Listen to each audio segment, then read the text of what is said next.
They're pickleballs, which is the first words that have been said in the recorded transcript of our meeting. We are recording. All righty. So the 2026 budget workshop for the South Whitby Parks and Recreation District is called to order at 6:01 p.m. Have a quorum.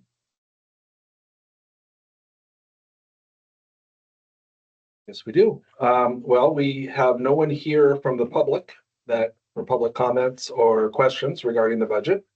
I do have some highlights that I'm just going to bring up that were some small changes or things to point out from the last budget. As you probably remember, last month we presented two budgets to you, if the levy passed or if the levy failed. So obviously we're only giving the levy passed budget to you tonight. Yeah. Yes, yes, good. We're all makes things a lot simpler. Couple things just to point out. Currently in the budget is the plan to do an LTGO of 3.7 million in 2026. This is lower based on the fact that we'll have money because of the past levy to put towards this. We're actually hoping for a smaller number. We'll know that number towards the end of 2026 as we kind of see the numbers of the pool coming in. So if the budget in the pool is doing really well, that number could go down lower than 3.7.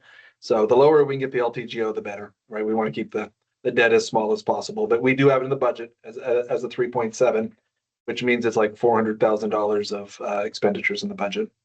There's no transfer in this budget to the capital reserve. We are anticipating future beginning cash and reserve requirements. In other words, with the increased expenditures of the pool, the beginning cash and reserves are going to be more of a challenge. So we didn't transfer anything into the capital reserve in this budget. There is a $1.191 billion transfer to construction fund. That is $1 million because of the past levy. We had told you that we're going to put about $1 million from the levy money that we're getting this year back into the construction fund. That's what's allowing us to lower the LTGO.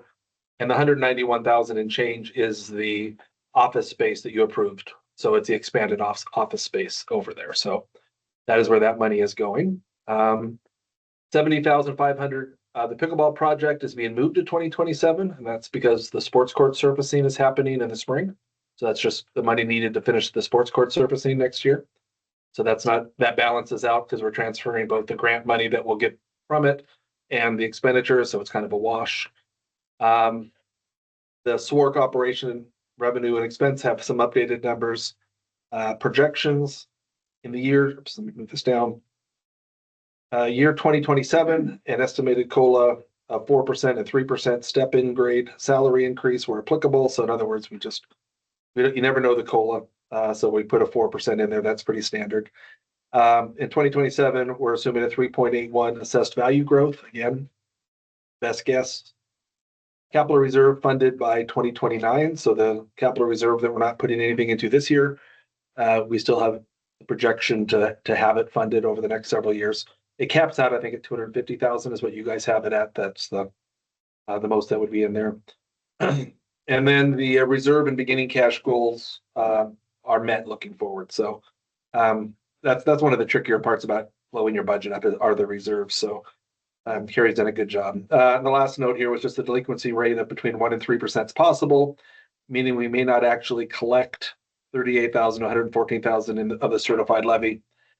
We can assume the levy receipts in June to determine whether or not we need to reduce expenditures or transfer to adjust reduced receipts. Again, that's every year. So we never know. We look at it again halfway through the year. If the numbers come in lower, if the delinquency rate, which is the people that don't pay their taxes, right? So if that rate is higher than we expect, then we can lower things. But we'll reevaluate mid-year. But people in South Whitby, for the most part, the delinquency rate's very small. So that was going to be my question. I wouldn't anticipate that's big here. So we do pretty good on this one. But it's just when we are moving into a bigger budget, it's a potential for a much larger figure. Sure. And a bigger impact. So anyways, so those are some of the highlights, not necessarily even changes. Some of them were little tweaks. So pretty much this is the same budget that you discussed last month. Isn't it the pickleball project moved to 2026? Oh, Yeah. So that was why my face looked the way it did. extra cookie for you, Krista. Thank you. I saw your face when I said that out loud and I'm like, No, I was making the same face. no problem. It's right across from me. It's got my, anyway, so yeah, I'm sorry. Yeah, that's 2026. Thank you. Nice. So yeah, a pretty straightforward budget Do we have a copy of that or no? of this. You certainly can have a copy of this. Love that. That's, I like a recap like that. not even going to, I'm not going to tell you have that later because the copier is right there. There we go.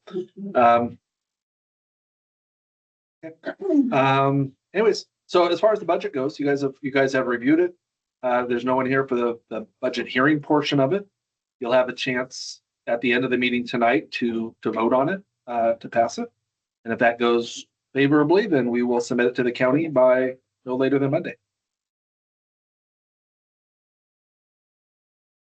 All right, if there's no discussion, all right, the budget hearing is adjourned at 6:06. And the November 2025 meeting of the Board of Commissioners of the South Whidbey Parks and Recreation District is called to order at 6:06. We have a quorum present. Is there anyone for public comment? There is not. Will you lead us through the financial reports, please? Yes. Everything's looking pretty good. We got the money from the county. We often get the big money in April and October roughly, as far as property taxes go. So there's a little bit of a difference here as to what we budgeted versus the actual about $36,000 difference, but that's negligible in what we're doing here because the expenditures you'll see are much healthier. As you'll look to the next thing, what we expected to spend in expenditures to this point of the year versus what we actually have is about $375,000 difference, almost $375,000 difference. So overall, we're looking really good going into the last month of the year. As a bottom line, the fund balances are all doing exceptional. You'll notice the capital fund, which is still here for another month. We've actually purchased gravel as part of this, which is going to take this number down to a little over $500. So next month, this capital fund won't even be here because it's pretty much, we left some money in it just to leave some money in it. But really, it's a closed fund at this point as far as practical use. So we were happy to be able to use the rest of that. So we're not just holding on to this 11,000. But the M&O's healthy. The bond money, pretty similar to last month. The construction fund, again, we started at 15 million. We're down to a little over 13 million. One of the interesting things, and it's kind of hard to see this, I get this, but the contingency number here, which is 2.7 million. I'm going to start putting on there every month how much we spend per month. So you can't read it easily, but it's 22,000 was spent last month out of the contingency. So that's an important number for us just to keep an eye on. It's been very good so far. We haven't had to use a lot of contingency money, which is important. We want to keep this number as high as possible. But I'll start reporting out every month how much we're spending per month. So you guys kind of get if we hit any big bumps, anything along the line. And there will be some bumps. I mean, there's going to be some costs. So will you show us what was spent that month and then also a cumulative value? So will there be two values going forward? There could be, yeah.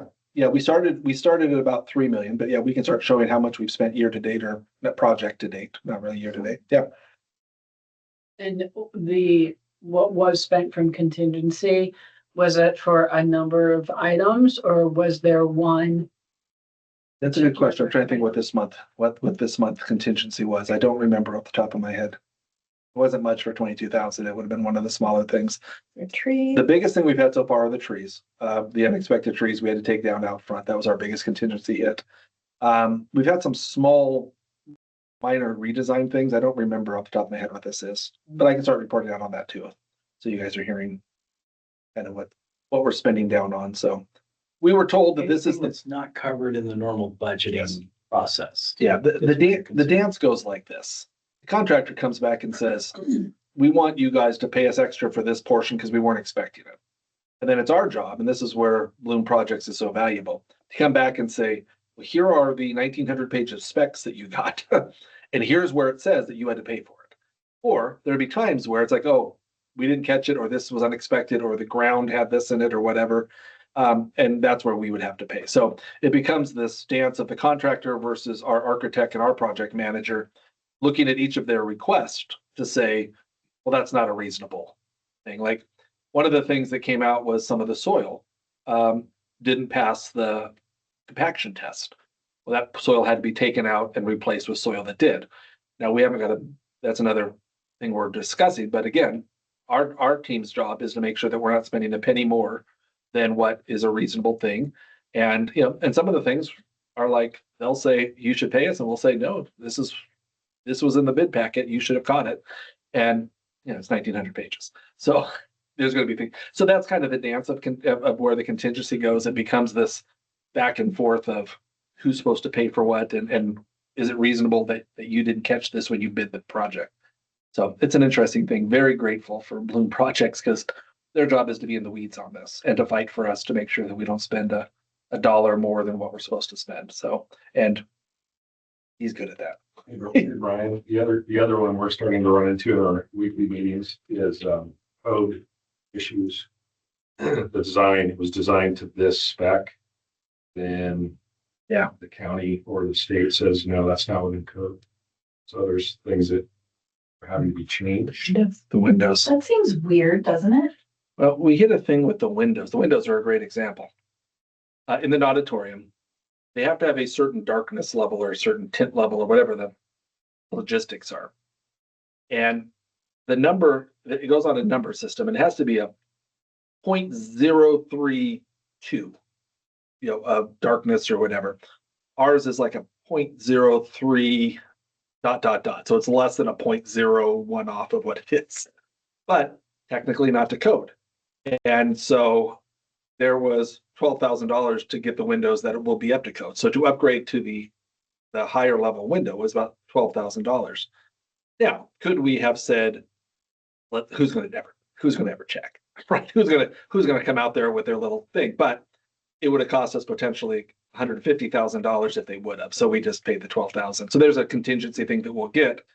That's like frustrating because it just wasn't caught the first time, but it's such a minuscule difference that it's things like that you're like, okay, code changes or code just this many moving parts. Sometimes it's just missed. And so it becomes this interest. The weeds on this are so dense and thick. It's really quite interesting. But it's good. And like I said, we have a really good team that's fighting on our behalf. And so they're saving a lot of money. I could see being rolled over by a contractor if you didn't have someone who knew what they were talking about. And all of a sudden you're like, well, I guess, okay, right. You get that kind of like, you don't know. So sure, I guess you're right. But that's not happening here. We're saving the district a lot of money with good advocacy. So money well spent. So that was, so the construction fund so far, so good. We are in the early stages of going for that other 12 million of bond money. So we've had an initial conversations with our attorney and our bond guy. So that's going to be starting up over the next couple months with the goal of getting it by the first week of March. That's the goal, to get the other 12 million. So this numbers will shoot up as we go there. So anyways, but that is the finance report. Things are looking good.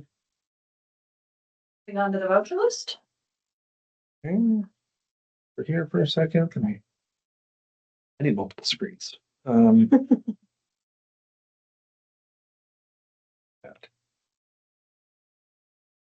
Nothing too much on the vouchers. There's only one thing I think I highlighted on the vouchers.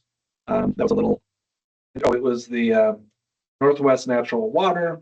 Just Brian, I don't have a screen. Oh, that's different. Wonder why. TV with it.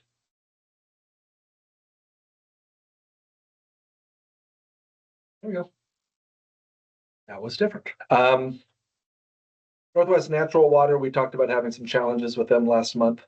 We got it resolved in that we're in compliance now with the state, which is good. We also found out, thanks to Tom on Veterans Day went to a well meeting because they're replacing our well pump now. And we found out that we can insert a meter, a digital meter of some sort, into the well so that we can read the well levels up top. So we don't need to have a company come and give us a report on that.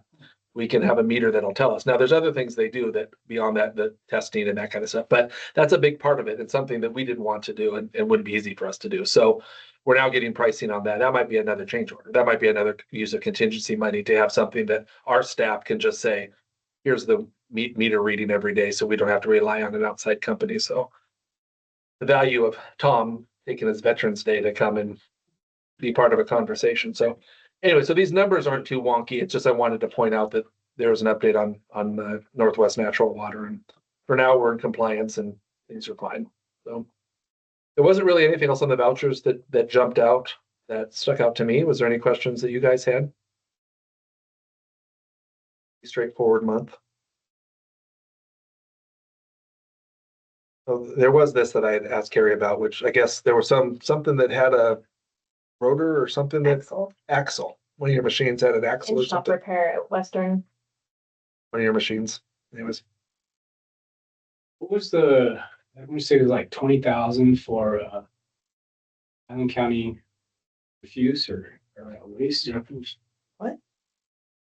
Was there some sort of like trash pickup we had? Island disposal. Island disposal Oh. for $750. Hoping not. Waste removal for the park. 750 is okay. yeah. Is that? Sorry, let me pop up here real quick. And this what it was. Yeah, that's the dumpsters. And they come in and yeah, because at that number, that would be a bit of an issue. And that's yep. Yeah. Pretty straightforward month. So that is it for the vouchers.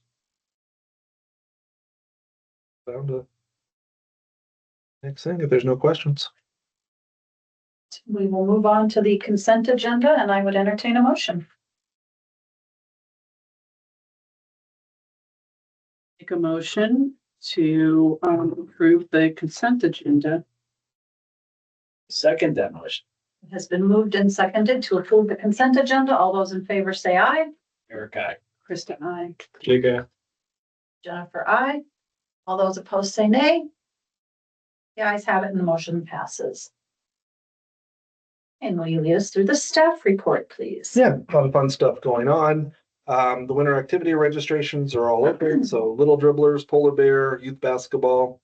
Are all actually Little Dribblers may not be open right now. We're still working on the space on that. Is that true? 5 minutes before the meeting said we're good with the space. Excellent. So some of the challenges of the new registration system for the gyms in the school district has been delays. So whereas Sky used to be able to instantly approve, it's a little delay. So good. Glad we got that. Lower gym, as per normal, will be closed over at the community center for the first 3 weeks of December for Holiday House. And then, as I've told some of you, after a review of the triathlon, it's been decided that we will not sponsor the event back in 2026. And just to kind of give you kind of the thought process, I did prepare a PowerPoint for this.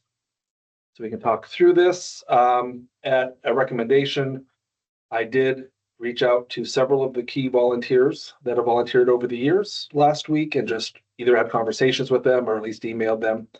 Heard back from, I think it was about half a dozen or so key ones that I reached out to, and I heard back from 4, and they were all very like understanding, very thank you. And there wasn't any negativity. There wasn't any frustration. I think there was a lot of understanding. But just I'm going to walk you just kind of through our thought process, and like we really did take our time to try to be deliberate and not just make an emotional rash decision. Here are the numbers from this year's triathlon.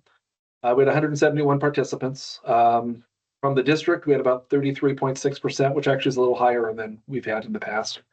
Revenue was about 17,500. Expenditures were just a touch under 23,000, so we did lose money this year.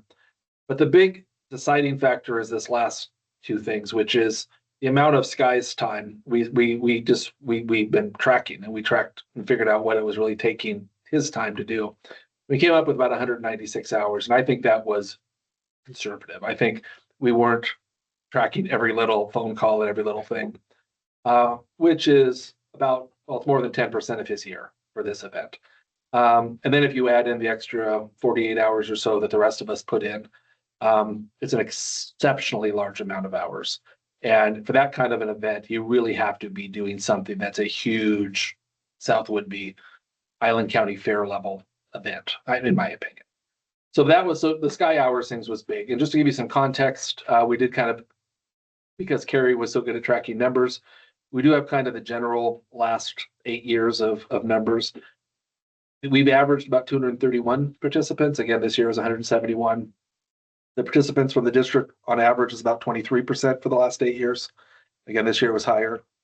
And where you really notice it money wise, and money wasn't the driving factor here, is the expenditures on this thing have just gone through the roof. And they're not, I mean, they're permits and their police charges and their overtime for the city of Langley. They're not things that we've added. They're not new expenditures we've added. They're just things are more expensive to a really extreme fee. And Sky last year, 2 years ago, increased the triathlon fees to a pretty high level. I think he would say higher than most places have them. So it isn't like we're inexpensive to participate in. So like I said, money wasn't our main factor, but clearly we're losing money here. So Washington State, just kind of an overview. We did research as to what triathlons look like in the state. We found 28 in the state. Of the 28, and Sky confirmed this with one of the people he talked to last week, we're the only one that runs this as a solo government agency. Everyone else either has an organization run it for them or they work in tandem. We're it. A little tiny parks district that used to have 3 people in their office have been running this event for 29 years. So kudos to Carrie and Sky for what they've done. Wasn't some of it originally volunteerism though? I think there was a lot of people that dedicated time to it. Probably. I'm That just makes saying sense. as time goes on, People age out and people, more and more people want, compensation for their time as opposed to volunteering. the vests that Sky buys aren't going as far as they used to. The other thing that's a big deal here is it's a point-to-point triathlon, and we only found one other one, the Ironman in Tri-Cities, that doesn't loop, and all the logistical challenges. So, but we did go the next step was reach out to these 28 triathlons in the state. There's X amount of organizations that run them, right? So we reached out to all of them and said, hey, here's our history. Here's what we're planning to step away, but there's a triathlon in place. If you'd be interested in stepping in and taking this over, let's have a conversation. So Sky and I met with one organization. I think Sky's met with 2 others, if I'm not mistaken. I know at least one other. I've had 5 reach out. I've been in contact with 3 of them. I'm still, one week reached out, I got back to them and I haven't heard back. And it's the ones that do the Woodby Island the Woodby Island Marathon. Yeah. They also do the Seattle Triathlon. So our approach on this is if there's an organizations that want to step in the gap, that would be perfect. That'd be great. We'd be more than happy as a public agency to share Carrie's cheat sheets that are so detailed and give you all the information you need.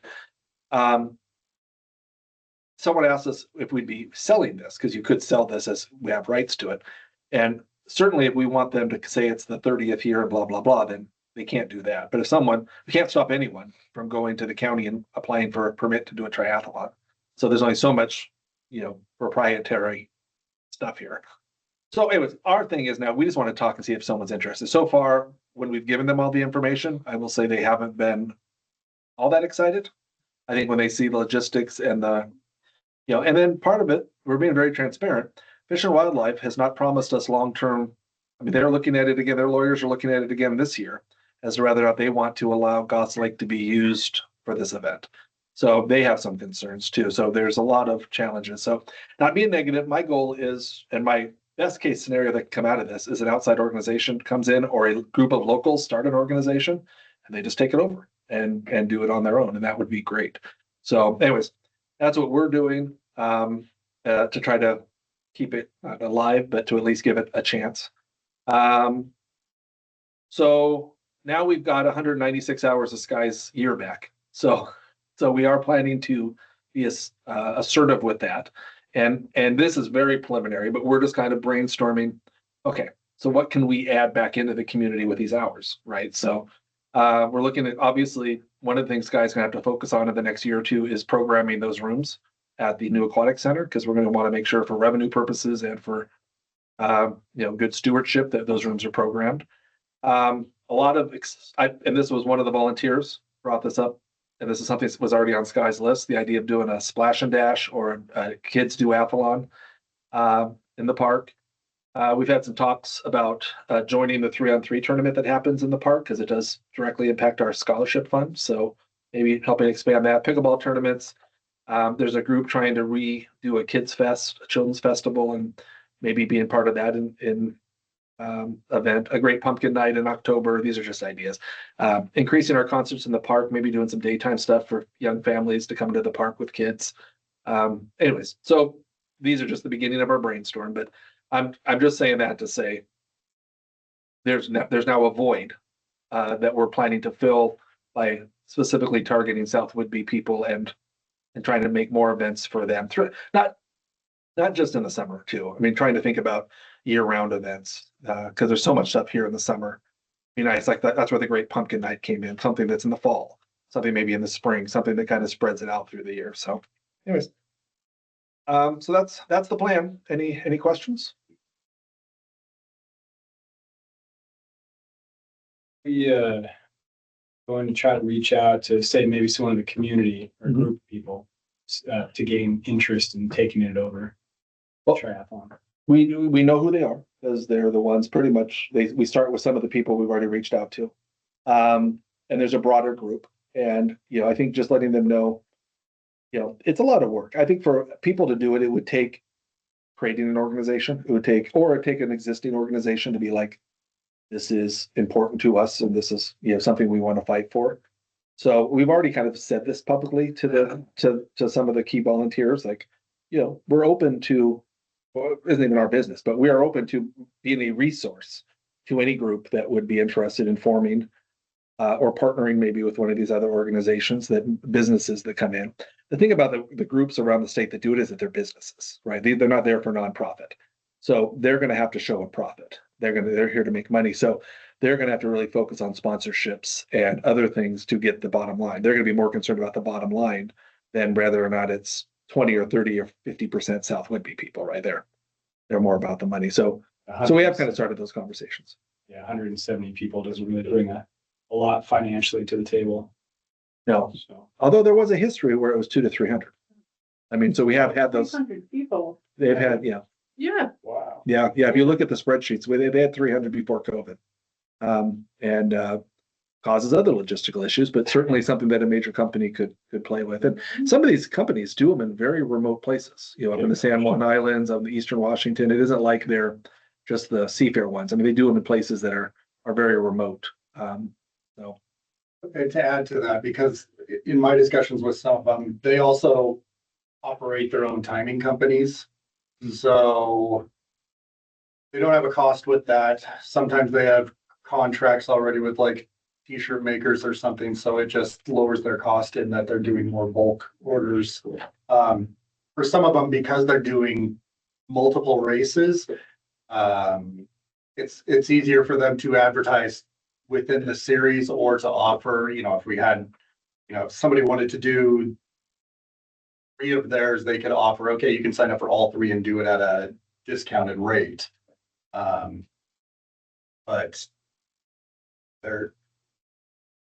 they definitely show interest in how, like, I think Whidbey Island makes people think about that. The piece of, there's not a lot of hotels around here that are easy and affordable. You got Mukilteo or you have Oak Harbor, and neither of those are too close to Goss Lake. The drop off at Goss Lake for the starting line logistically is tough. Like the fact that I have to tell them, like, there's no cell phone service out there. Like, you got to find ham radio guys to ride with you in a car, basically. These events. I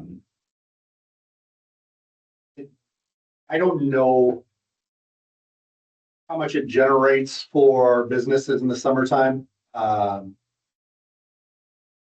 because summer is usually doing pretty well in most of the municipalities around here. But the one piece that they've all asked is there somewhere else you could start at?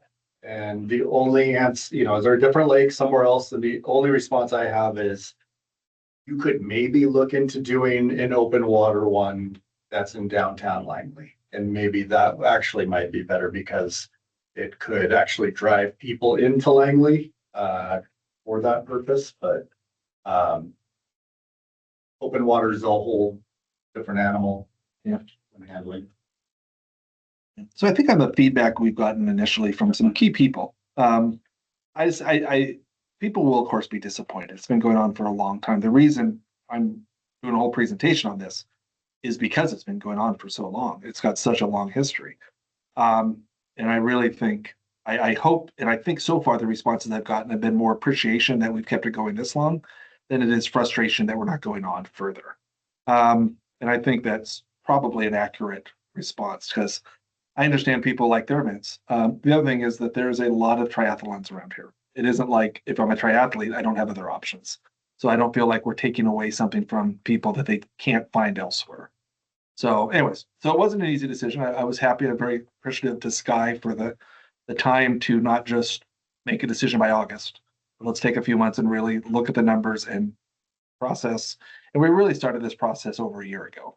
We started meeting with triathletes last fall, a year ago fall.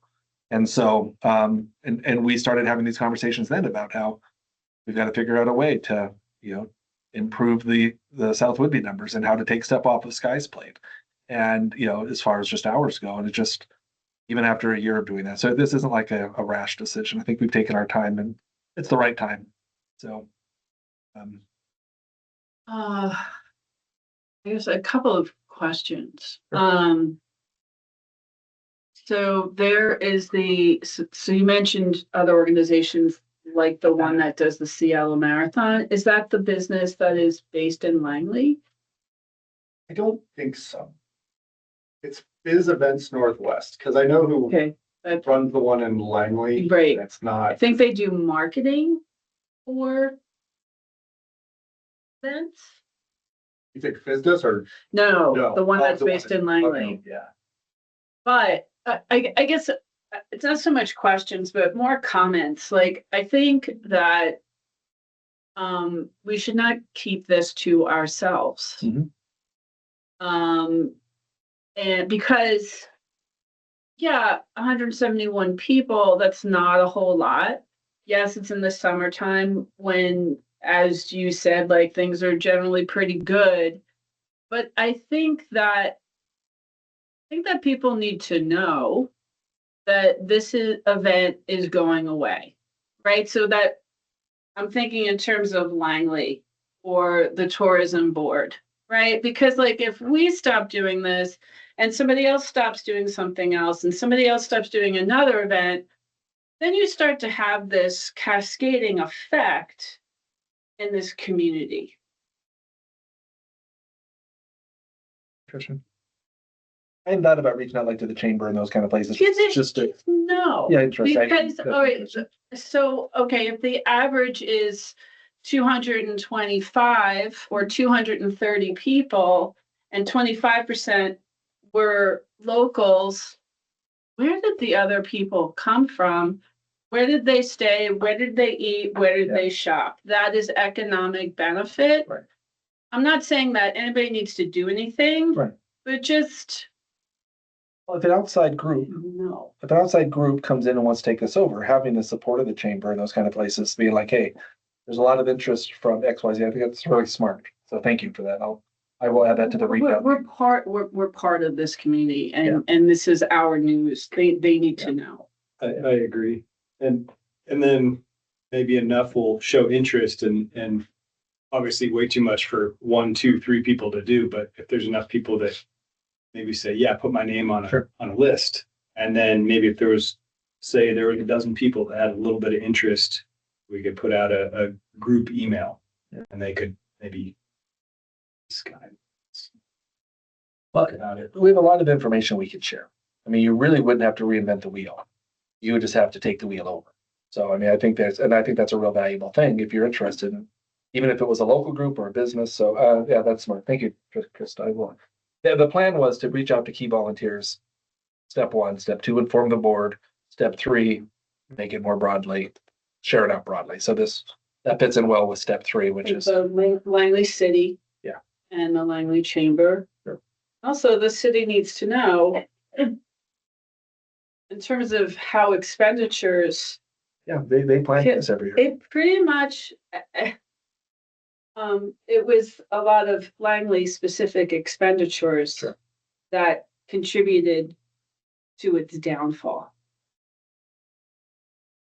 And they need to know that. And, yeah, interesting.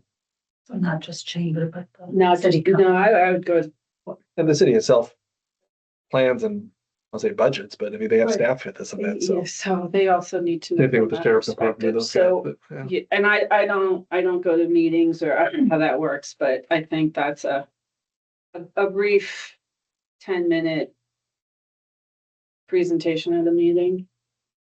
A more personal level, all I thought about as we were talking about this was people I've known over the years who it was their first triathlon and local people that this was the thing that they worked for, Mhm. which was kind of cool because it's not, as triathlon goes, it's not an incredibly difficult triathlon, but it's a good entry level triathlon. I'm just thinking about families that came out to support local people, and that was always kind of a cool thing. Yeah. And it would seem like they, upon hearing of something close, if I had run the would-be triathlon and now, my family's kind of involved with it, no, it's going away. You start to have those questions to your Yeah. point about Yeah. creating that landslide effect. But I think if you're getting the word out and there's a possibility of people having the ability to find another vendor, there you go. And it doesn't have to be in the middle of summer. It could be in May, it could be in September. I mean, it's been whatever you can get the permits for. I mean, if an outside group wanted to switch we do July, it fits between we did July, it fits between the Ragnar and the Island County Fair.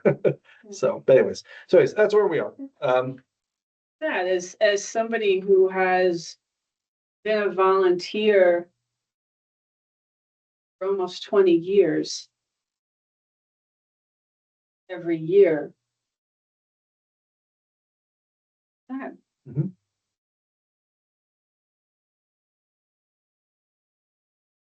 And a good run. and participant.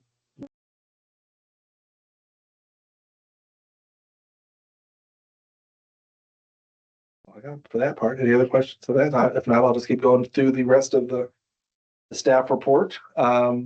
Facility and grounds.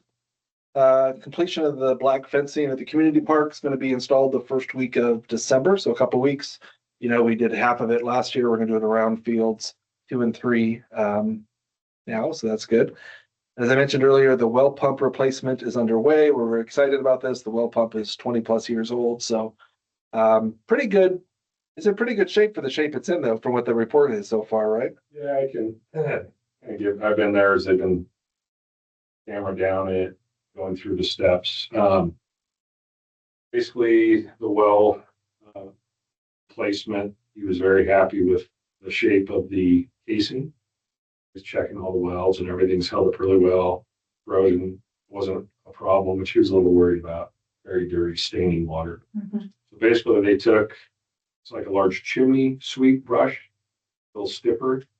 They basically ran that all the way up and down with water, rinsed it all, cleaned all the debris, which then at the bottom where the screen sits, just creates a lot of dirty water. And so basically they pump that out, get back to clean, and then they have an air burst that comes in and high pressure air blows the material that's encased around the screen for the last 35 years. It was 1990 was when that was installed. So that blows out into the ground and the water and kind of releases sand into the screen area. And then they bail that out, pump that out. Really interesting color. It's almost a purple colored sand. Really interesting. And so they've done pump tests, to see what the drawdown is over a specific time. He's very happy with our aquifer. He says it's very healthy. He said with the cleaning, we should be right back where it was when it was installed. But they don't replace the screen. They keep the The original screen is like screen. at the very, very bottom. So Yeah, it's I like get a it. I stainless- just seems, Yeah. it seems ridiculous to me that something can last that long. I'm asking for my own personal benefit. I'm just thinking, Do the you research. know, I like the process. That's really interesting. Yeah, it's been very interesting to, be there through all of it. Yeah, the well driller is the one that brought up the permanently installed depth measurement. So that's basically, it'll just be I believe, an LED readout that we can just go and have to do that so many times a year for the state. So we're looking at that option, but yeah, it's good news because that's our only source of water. That was kind of one of the concerns where we were talking about rehabbing the second well, which when we're all done, the state may say we have to. So probably will. It hasn't been functional in my 27 years. So it's a lot shallower. Well, so we'll play that by ear, but the other thing, I've been asking a lot of questions about, longevity. You should probably, when this is finished, about a 15-year out replacement schedule. Ours made it 2025. They say that's very uncommon. We got lucky, and the older stuff lasted longer than the new stuff. So he said if you factor around a 15-year replacement of the well pump, especially since that would be a long-term item to get on our long-term budget. We put this in the pool budget, so this is the contractor doing all this. Tom's there as the expert on site for the history. But it's nice in that we're not dealing with this directly.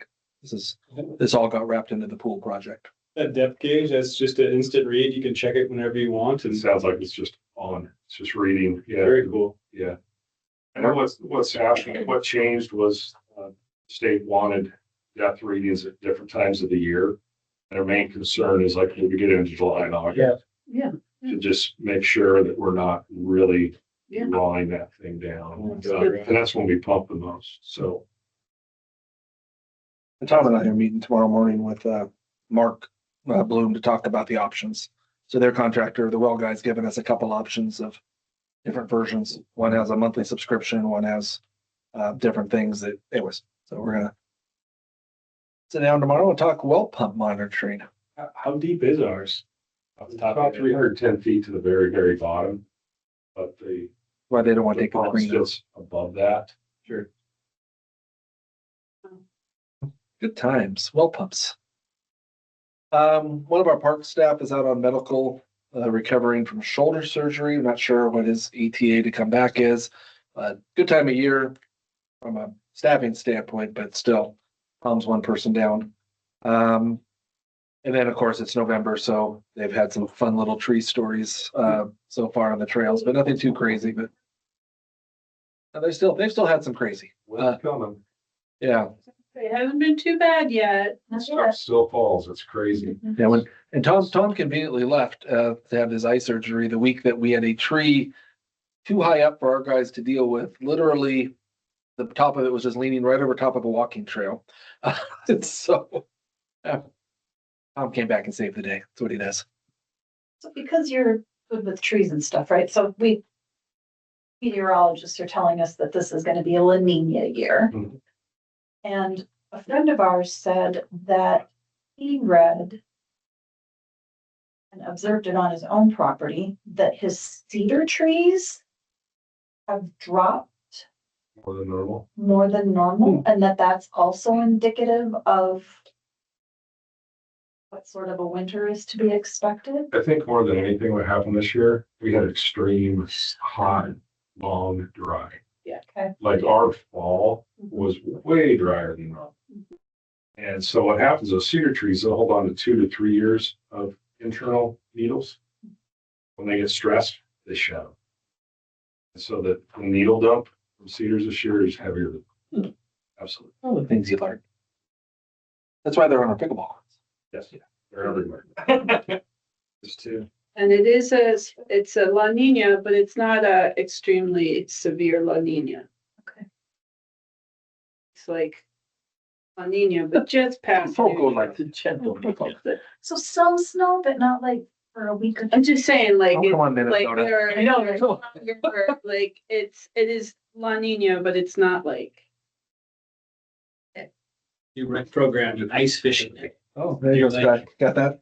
Ice fishing. Ice fishing at Deer Lake. Jake would like to see that. Yeah, that doesn't sound like a liability. I know. Well, if you do, Skating over at the sports complex. if you do it right. That'd be one of my first Ice shots. fishing, that's a good time. It is a good time. Yeah, in Minnesota. Okay, so director's report. As I'm sure you all know, excited that the maintenance and operation levy passed 62.8% as of today. Very appreciative to the community that reached out and engaged us through the process, through the public meetings, through the copies with the directors, and through the just general emails that came in. I think it was a really significant community engagement, which was great. Also want to thank the political action committee that formed to support the levy. They were the ones who did the signs. So a lot of community support, a lot of appreciation.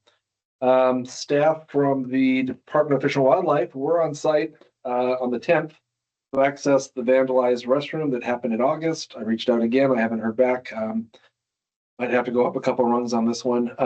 As you may remember, the bathrooms were fireworks or something were set in there. They were fire. The Lone Lake bathroom is inoperable at this point. It's shut down.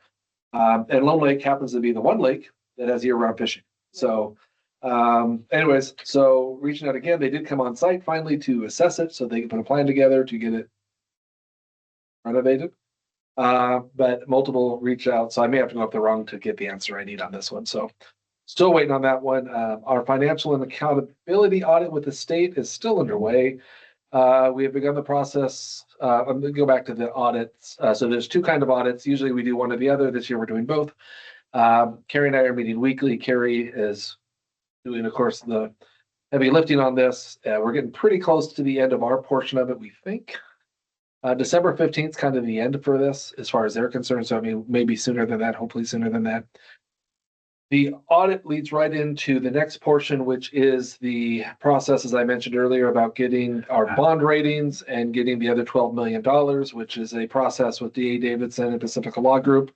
So we are working on that portion. That's kind of transitions from one to the other. As of today, the elementary soccer field is still closed to soccer teams. Paul Fields came in earlier this week and talked to me and said he's hoping to get that open this week. So they are just waiting for some permit with the county to get a final sign off.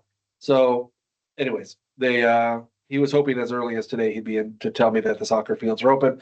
You might remember those soccer fields are extremely important because they are the sand-based fields and they're the ones that drain. So our fields at this point are closed, particularly after that rain last week. They're just unusable. So that field's very important to the community. So we're looking forward to getting that open ASAP. So I had a meeting with several community members last week. They're interested in raising the money necessary to complete the 150 kilowatts of solar panels for the new aquatic center. So you remember that was an alternate item in our project. As part of code, we've got 15 kilowatts as kind of comparison. The expanded version was an extra 150, so it was 10 times more. So these, while they weren't from the Would Be Climate Action and the Aquatics Foundation, there were people there from both groups. If successful, this would happen after the pool is built. We would not put this into the current project. It's just too much. And the infrastructure is there as part of the design. So it would not be, although conduits and everything that needed for this portion is there. We are back and forth with the design team about a battery. It's something that these people would like, the community people that I met with would like to have a battery in there so that if the power goes out, it would be there for that charge. That was not part of the original plan when we did the alternative option. So it doesn't mean it can't be there, just where would it go? How would it work? So we're working some of the logistics. I'm only saying that to say this, they're working indirectly. This is community people. It's not an actual group, but they are starting the process of kind of discussing amongst themselves this option. And you guys are going to have to approve it because it's our building. So I wanted to kind of let you know that these are very preliminary conversations they're having amongst themselves about. One of them is talking about writing grants on our behalf, et cetera. as we move forward. I just want to make sure you know that it's happening so that you're not surprised if they come with a check someday. Nice thing about the solar array panels is why we had 150 kilowatt worth of panels, which is pretty much the entire roof in the design. If we had 50 more kilowatt, I mean, it would still be better, right? It's going to reduce our energy load. It's going to do all that other stuff. So they don't have to get everything. They just, and whatever they raised, we can do a portion of it. So anyways, very nice. And it's always great to have people wanting to make us better. So anyways, and that was a very engaged, detailed staff report. There's no further questions or discussion. We can move on to, are there any committee and or community meeting reports? Yes. I guess a week and a half ago, I met with Leslie Thurston, who is the boots on the ground contact at Lone Lake. And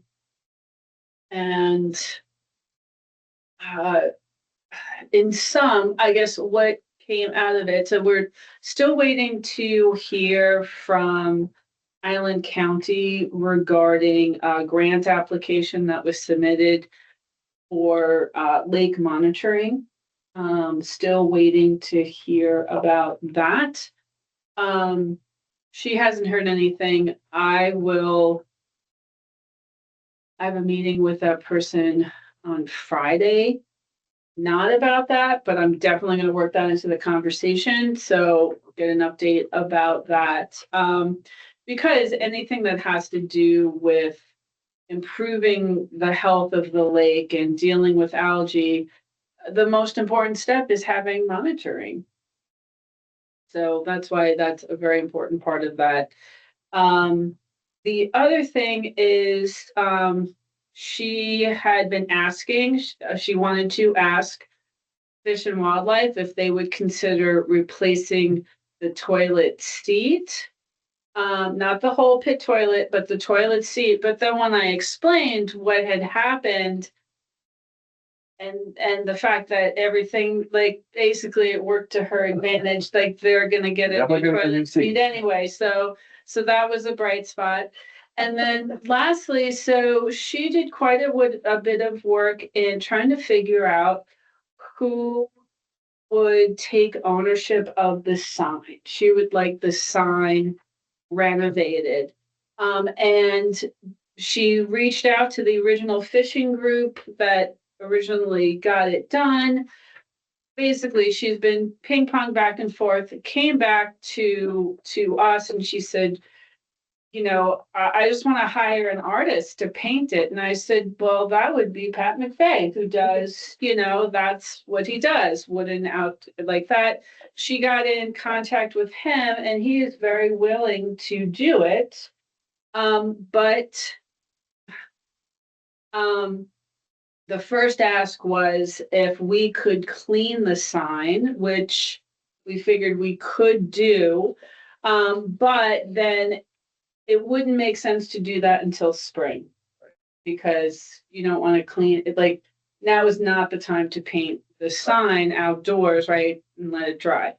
But he could, if somebody could take the sign down, he'd be willing to transport it to his shop and he would clean it and then paint it and then bring it back to have it reinstalled. So that was the latest. What is taking it down in town? That was a mountain. I'd have to look at it. Yeah, I just got back. What's kind of confusing is, good point, that sign has never really had much color to it. I mean, it was not painted. It was like, it is what it is. It's always looked like that. It wasn't colorful or anything like that. So I don't know what's there to paint. What does it say? Is it just a routed wood sign? Yeah, it's just a very blonde wood colored sign. It's almost invisible because there is some detail to it, but it was never painted. It's just like stained. So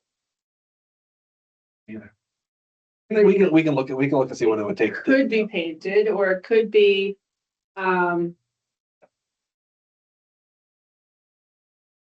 whatever, Yeah. to take it down. Yeah. It's not big. Yeah, that sounds easier than trying to power wash it. okay.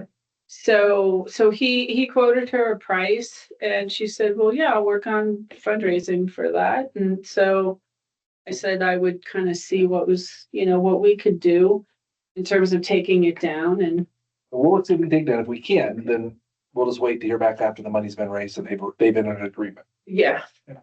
And part of the Which context then here, it would be a spring. and part of the context here is when we did one of our walkthroughs, we asked Fish and Wildlife about this because it's their sign, it's their park. And they said, they gave us permission to pretty much whatever, just, yeah, if you want. They were okay with it. As logically they would be. Okay, moving forward. Moving into finished business, the comprehensive programs update. Well, this is fun. Pickleball courts, well, I'll tell you what's happening. The temporary striping has become a point of contention, which I think we've got resolved with us and the contractor. But at the end of the day, they are scheduled to be there at 6:15 tomorrow morning to stripe with temporary striping the courts. So people have been playing on them just a little bit. I mean, there's no lines. The nets are up though. So tomorrow we'll have the temporary striping put in, and then they will be fully functional until the spring, when we get a window where the company can come out and make it look green and blue and pretty. So very excited about that. Finally, like I said, wish it had done a couple weeks ago, but for now we're just grateful. And honestly, the pickleball community has been very patient. I mean, I haven't had, maybe Sky's heard differently, but I mean, they've been very positive. They haven't been impatient. I mean, there's only so many nice days of fall left. So I'm sure they're anxious to get out there and start playing. So we put signage up, installed a paddle holder. We purchased a big storage shed. You may have saw that on the invoices. So it is fully operational at this point, once the striping's done. And the project is coming under budget. I don't have the exact numbers, but really there was very, very little contingencies that we had to spend on this, which is great. So, and we got the extra 45,000 from RCO. So, good news. And this is the best picture for now. Just kind of shows the nets are up. Some of the signage, the sign there, the big one that you see in the front is the dedication sign thanking Woodby Island Pickleball and the South Woodby project for their donations. The little signs underneath it are the two that RCO provides for their funding. So it was some good stuff there. Pool's going well. Everything's on schedule. Over the next few weeks, they're going to be pouring the foundation for the surge tank. Concrete is going into the footings on the 4th and 5th of December. Clearing the site for the new water tank is supposed to happen about that same time. We are in discussions of adding a flagpole. That's something that was kind of missed early on. It's a government building. Having a flagpole out front kind of makes sense. I was inspired by the one out here and I said, yeah, that would make sense. So, and of course, it's never simple. It's never like, yeah, flagpole, just put a pole in the ground and put a flag on it. So the discussion really is, should we wait till after the project is done or make it part of the project? So anyways, think about a flagpole, it's got to be lit. Otherwise you got to take it down every night. So that obviously takes electricity, or we look at solar options that may work. So anyway, so it's something we just hadn't thought about. So something that's going to be part of the discussion going forward. So I got some fun pictures. So this is the most recent drone picture that was taken. Our drone guy comes out once a month. So context to the left. Week or once a month. Once a month now. Oh. So context is Max Welton's on the left. Our old offices are up above. So, and you kind of see the fun, it's kind of fun to look at the thing. So the pools are not dug out here. These are the under stuff that they've got to deal with. So to the left is our maintenance building. You're not seeing my cursor, so I know I'm doing it. You see where the locker rooms are, the fitness rooms and party rooms, and then offices that got approved are to the right. So it's just kind of cool to see it as a layout. And I shared this picture with people from the foundation because they put out their newsletter, because it's just kind of fun to see. So it is Is definitely. this on our Facebook page? No, but it certainly could be.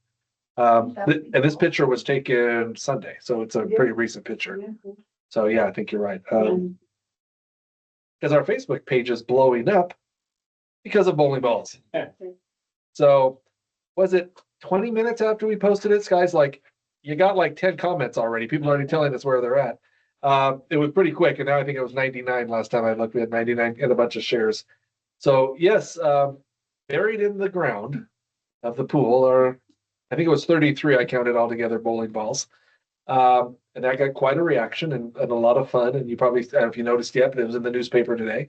So the newspaper picked up the story as a fun little story. So, and lots of theories as to how they got there and why they're there. So anyways, as with a lot of stuff, because there was other stuff they found there. They found bikes, they found a kitchen table, they found other stuff.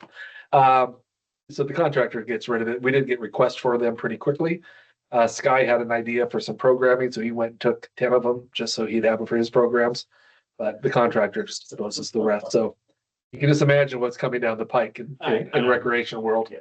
I was a little remiss, the school district didn't get it for their bowling program back. Anyways, so a lot of fun. So that's, yeah, both projects are plugging along pretty excitedly. And that Are is, they all in a pit? Just out of curiosity. yeah, they were all together. I mean, just like somebody just dug a hole and just decided to drop them all in at once, or was it a period? Yeah. Or they were piled there and then Time, I mean, it'd take a lot. time covered They it, had yeah. to remove all the trees. They had to have been buried. I mean, it wasn't like they were just sitting around. I mean, my thought was just that the weight, no one wants to take to the dump because they're heavy, Right. Yeah. right? So what better way to get rid of them? But I was just curious if it was one shot or just a period of time, like, here's another one.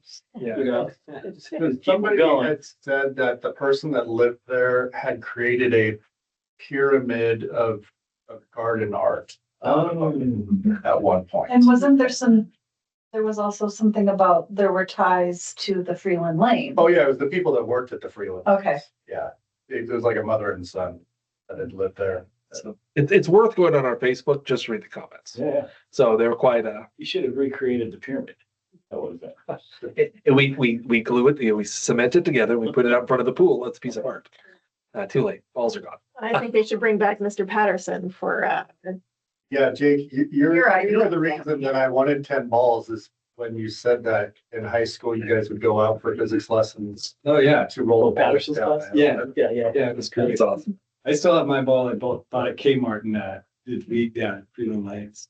I need a new ball. Go Carver's little far up. Well, there's still holes to be dug, if you just want to go get your shovel and just see if you can get Yeah, yeah. up. No, don't do that. See me out there. They have cameras. Other than that, that's just saying. I told Brian, kudos to if you go back one slide, that construction, I don't know if you guys drive by there, but I'm driving by every day. These guys, I mean, the torrential downpour of rain. I don't know how in the world you create that. I mean, anybody who's worked with concrete, they're digging that out of the dirt. And the rain is just 3 inches deep anywhere you go. So I think it's miraculous that they pull that off during this time of the year. And some of these smaller hole things, they were talking about the dangers in those holes. Yeah. Sometimes you can bring in liners, they said, to line those so you don't have them collapse on you. But our project manager was telling that story last week about someone was working in a hole like this and it started collapsing in because of so yeah, there's a danger to it Yeah, too. it's amazing. But it's the incredible. specific, it's fun to see that it's like, oh yeah, there it is. Oh yeah, there it is. It's You see that very, on the bottom, middle, that big box? Yeah. That's gonna be a 60-yard pour. Wow. Where it says the patio? below So that's like the main support for the cantilever. Yeah. So the front of the building cantilever's out, and that's the main The footing. supports for that. mm, And they're gonna pour in about a week or two? about 2 weeks. 2 weeks? Possible. They say at this point, no, but it is possible we may have to shut our entrance down for a day because they may need to come in that way. They're hoping their hoses are long enough to get. Can you email us when you've got a read on that? That would be kind of cool to come. On the 4th? Yeah. Yeah, it's the 4th and 5th. So yeah, those are the dates of the pour. So yeah, the Lincoln superintendent's on going to Japan for the next 10 days, so nothing's going to change in the next 10 days. So I think those dates are solid. Yeah, so good stuff. A lot of fun. It's fun watching both things kind of come together. After years and years of talk, it's like, oh, look at we have tangible things now. Yeah, it's awesome. And that is comprehensive reports. All right, moving on to new business, we have a budget to approve. Yes, yay. And this is as simple. I don't have a memo or anything else on this. I just have you've seen the budget, you've reviewed the budget. I've given suggested verbiage for a motion for the budget, so unless anyone has any last minute questions or concerns, I would entertain a motion to approve the 2026 budget. Oh, sorry. I was looking for the signage. I will make a motion to approve resolution 2025-07, approval of the 2026 final budget and levy certification. Read the whole thing, because I just did. Which covers it, doesn't it? I made a motion to approve the resolution. It's the same thing. South Woodby Parks and Recreation District for the fiscal year. Resolution adopting the budget for the South Woodby Parks and Recreation District, the fiscal year ending December 31st, 2026, as presented. I will second that. It's been moved and seconded to approve resolution number 2025-07, a resolution adopting the budget for the South Woodby Parks and Recreation District for the fiscal year ending December 31, 2026, as presented. All those in favor say aye. Eric, I. Krista, I. Jake, aye. Jennifer, aye. All those opposed say nay. The ayes have it and the motion passes. Thank you, and congratulations. So this is just FYI.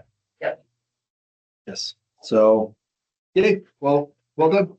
And so we don't have to come back next week. No. We did it today. No special meeting because the levy passed and we know which budget we're approving. So yay. And that is as simple as that. The budget is approved. We will drop it off at the county Got no all later of than the Monday. signing stuff, so let me get that started and Are I'll we- hand it on down the line. Are we adjourning the meeting?